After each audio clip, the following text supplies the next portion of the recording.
What's going on YouTube? This is Jay, Trucker by Day. We're dropping down, they call it the Sisters, over here before Pendleton. It's a pretty big mountain. We're doing it in the middle of the night. It's about, 1 o'clock in the morning. But there's a lot of things you want to consider when you get on a night driving schedule. You have to worry about animals. You have to worry about drunk drivers.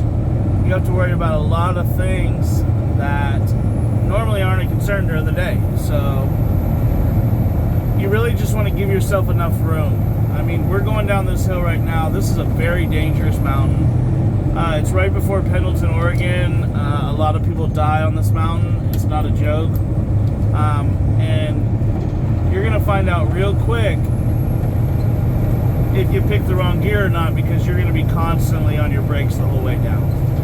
So this is more about night driving than mountain driving. I made a video about that. But driving at night, it has benefits too. There's no traffic, hardly ever, unless you get maybe around a major city. But for the most part, you're just you're just out here. And I love that. I have a major problem sleeping, during the day.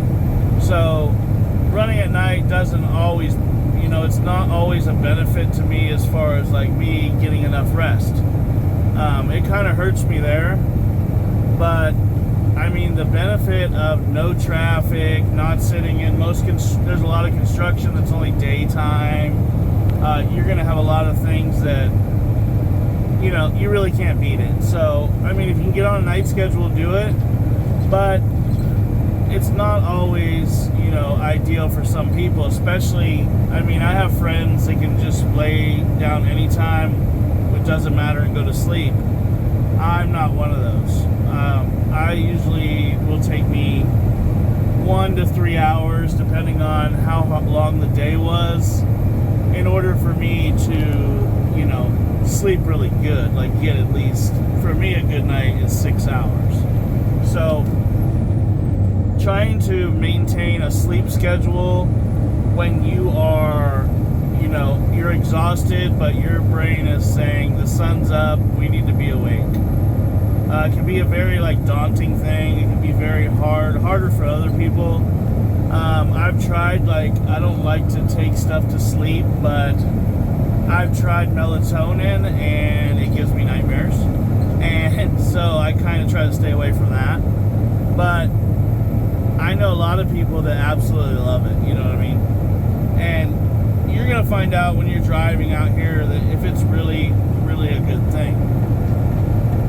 But something else to consider is, I get bored sometimes during the day, and it's kind of cool to be able to call my friends, call the people I love, call my mom, call, one of my exes, just talk to somebody.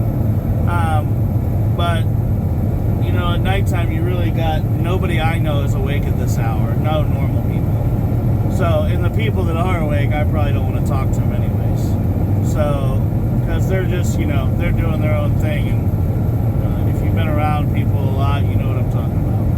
So I just try to I try to get this job done as safely and as efficiently as possible. But right now, I slept 4 hours earlier, just like a 4-hour nap, and now I am going to Othello, Washington. I luckily made it out of Phoenix all right. It was 102 degrees there. It was miserable. My truck didn't like it. It kind of cooled off, but not really. So you got to consider that stuff. You got to consider that there will come a time when you are doing night driving and you are doing day driving, and not necessarily back to back, but maybe shift to shift. So that can get not old real quick. It gets old immediately. It's terrible. When I can't sleep like I'm supposed to, so I don't know what else I want to do. So I don't know though, but you just gotta, biggest thing is depending on the region you're running in. Like I run a lot of Northwest. Not only do you have snow and snow at night, in a lot of states, it's going to be a real problem for you or any of us, because a lot of states, especially like Colorado, a lot of those small towns and stuff, they're going to say no snow plows at night. So if you're in a snowstorm and there's nobody there to clean it up and get it ready for you, what are you supposed to do? You're supposed to park and drive that area during the day. That's kind of what they're getting at, but they don't necessarily say that. And once you get into this and you have to start throwing chains and doing things of that nature, you're not going to really enjoy it, I can tell you right now. So, you know, just some things to keep in mind. We are 120 miles away from delivery. We will be there at 3:20 in the morning a.m. And then we're going to reload directly back to Boise, and then we're going to Laredo, Texas, which is pretty fun. It's not bad. It's going to be good and hot down there, I'm sure, which I'm not looking forward to.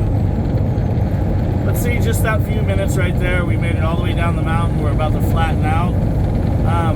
But you obviously, the dangerous mountains, if you're new to driving, I would suggest taking it during the day. And once you've ran them a few times and you understand the curves, you understand, you know, where the best spots are, where spots, even I would keep track of spots that you can pull off in. Watch them when you're during the day. You'll see all the pull-offs. They're usually on a mountain. They're everywhere. So you just have to watch. And then like a runaway ramp is, that's a last resort. And that is a definite last resort. Like I said, I've been lucky enough to never go on one. I've seen people go on them, and it was pretty terrible. So we're getting to Pendleton right now, which has... if you guys are ever going through here, I would stop up here. It's called the Arrowhead Travel Plaza. They got McDonald's, of course, like a lot of them, but they have really good, decent food. And if you're not from this area, they have like, you know, souvenirs, knickknacks, and something to get for the wife if you want to grab her something on your way through. But they have a shuttle that goes to the casino. I mean, it's just a really all-around, it's a good spot when you're coming through Pendleton, Oregon. So yeah, stop at the Arrowhead truck stop and, you know, chill out. But, you know, I just wanted to make a short video, talk to you guys a little bit about dangers of night driving. Like I said, you have animals, you have drunk drivers, you have exhausted, tired, overworked truck drivers, also another concern. And some days, I am one of those. And ultimately, it's my decision to decide. And if you guys have watched any of my videos, you know I will not risk my life for any company or any load at all. And my company's very understanding about that, because a lot of them, they have been truck drivers in their, you know, in their past, so they understand this hustle like lifestyle. And you hear guys talking about, you know, hustle culture and, you know, things like that online, but this is a real hustle. And if you want to make top dollar, your time management and the amount of days you drive and how hard you drive, and I'm talking about taking days where you're running your 11 hours, but the first 8 hours after that you're required to take a 30-minute break. But after that, you know, you do your last couple hours. You got 3 more hours left. So I've ran many days where I've ran the 8 straight, because I didn't have a lot of time in the day. So I ran the 8 straight, and then I would, you know, finish out my 3 with no more breaks and run my maximum hours down to literally the last 2 minutes before I park somewhere and call it a day. So it'll get confusing. Also, it'll confuse your mind. So a lot of people that aren't used to working graveyard or working any night shift, at first, this will be all right, but the second or third day that you're running nights and you're not getting the sleep you're supposed to, it is going to just slap you in the face. And you're going to, I have to sleep now, and hopefully you're not in a position where you have to argue with your coworkers, or it's a little different at all companies, but you'll have a supervisor, you'll have HR, you'll have safety, you'll have your dispatcher that's dedicated, which it should be, and if it's not, I wouldn't work there. So, because they get to know you.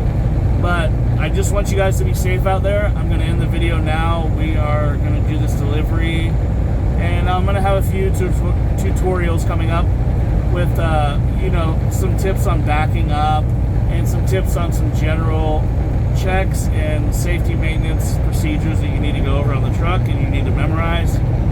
But for now, I'm going to go. I love you guys. This is Trucker by Day. You guys want to come along for a trip across the country? I'm going to catch as many states as I can for you guys with, you know, tips and places to stop and, you know, just things to help you out here and kind of let you feel like you are part of a community. This truck driving community is very strong, and there's a lot of cool people out here, and you know, you don't have to drive a truck to come along. You can come with me. So I'll see you guys in the next video. I love you guys. I'm out.